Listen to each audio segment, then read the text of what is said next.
Ron Paul is the only Republican candidate saying America should get our troops out of Iraq now. He says the United States should not be the world's policeman. You say we should have no world policeman. The world doesn't need a policeman. We're wise and powerful. Isn't it our responsibility to help others that way? It's okay for us to have a responsibility personally to help other people. If we didn't have an income tax, you would have more money and you could help as many people as you wanted. But to go around the world and spread democracy and spread our goodness, no. I think it doesn't work. There's too many unintended consequences. And to spread our goodness overseas, it usually requires force. We're spreading our goodness in Iraq. We can't do that without dropping bombs on there and killing a lot of people. I think we should only do those things under the prescribed conditions of the Constitution. Is war ever justifiable? Sure. If you're attacked, you have a right and an obligation to defend our country. And the Constitution is very clear on that. So yes, in defense, I do not believe there's ever a moral justification to start the war. So World War II, we were justified. Sure. Because of Pearl Harbor. Right. How about going into Afghanistan after September 11th? I voted for that authority to go after those responsible for 9/11. I was very unhappy with what happened because we neglected to pursue Osama bin Laden. We didn't pursue. We were justified because he was there. He was supported by that country, and they committed a violent act. But that did not mean that they had the authority to occupy and try to transform Afghanistan, which is a problem that has not gone away yet. It's going to be growing. That is a perpetual problem for us because we did not do what we were supposed to do. The Korean War? Totally unjustified. It's, Kosovo? Absolutely unjustified. Vietnam? A horror. We should just not have gotten involved. Right. How about the first Iraq War? They invade Kuwait. We should just say, not our business? It was a border dispute. Matter of fact, we told Saddam Hussein, who was our ally, when we went into Iran, he was encouraged by us.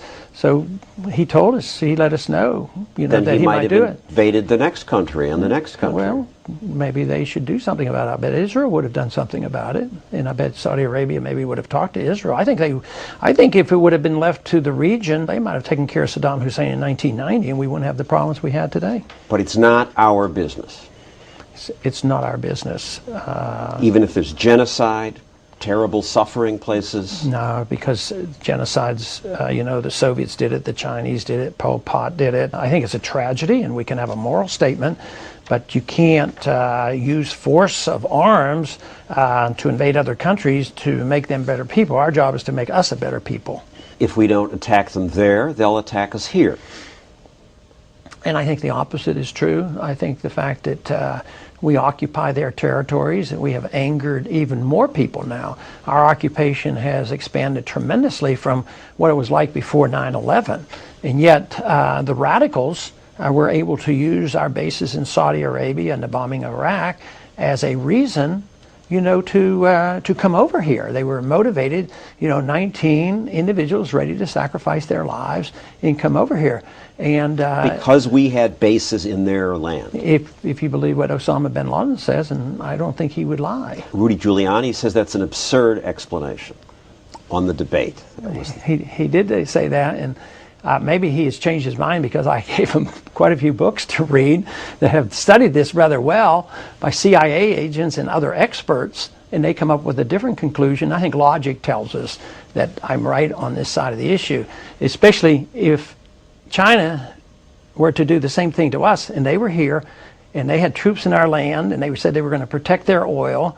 I don't think we would like it. We would resent it. We'd probably do some shooting. We'd be ticked off. Yeah. But is this case not different? There are religious fanatics who hate us and want to kill us simply because of our culture. I don't think that's true. It is not Muslim fanaticism that is the culprit. The country that has the most suicide terrorism is in Sri Lanka, and it's not a Muslim issue. The two most radical Islamic countries in the world, Iran and Sudan, do not commit suicide terrorism.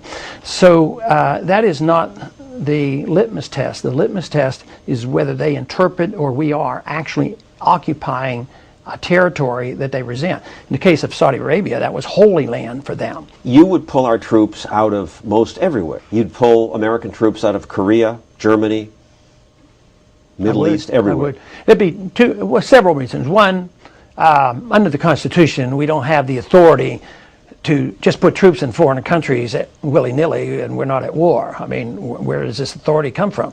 The other major reason is we can't afford it anymore. We're going broke. We're on the verge of doing what all great empires have done in the past: spread themselves too far wide around the world, and then they have to come home because the currency is finally devalued and depreciated to the point where you can't afford it anymore, and that's what the markets are telling us right now today. Many say the surge is succeeding. We're at a turning point now, and we are creating a model of democracy in a part of the world that hasn't seen that, and that will change everything. Well, that's the propaganda. I don't happen to believe that, and if you talk to the military people, a lot of them won't agree with it. I happen to get more money from the military, active military people, than any other candidate because they see it more from my viewpoint. And if in most of Iraq some religious fanatic comes to power and has money to buy nuclear weapons, just leave them alone? Well, it's not likely to happen, but the threat was that they had them and they didn't. The Soviets had the technology. I was called to service in the 60s. I served 5 years in the Air Force. They were 90 miles off our shore, and they had nuclear weapons there. But we were able to talk to them. We took our missiles out of Turkey. They took the missiles out of Cuba. We should be talking to people like this. I think it's miraculous that we didn't have to go to a nuclear war with China or the Soviets, and they had a lot of them, but we didn't invade them in order to get rid of those weapons. It's the lack of diplomacy that is the greatest threat, not the weapons themselves. If North Korea invades South Korea, we should just leave it alone? Sure, but it's not going to happen. I mean, South Korea is about 10 times more powerful than North Korea. If China invaded Taiwan? Sure. Well, I mean, that's a border war, and they should deal with it. We should stay out of it. Yeah. If Canada invades Montana? I think that might be a little bit different. Because Montana probably could take care of it, but we'd probably help them out from Washington if that happened. That's a role for the federal government. Oh, sure.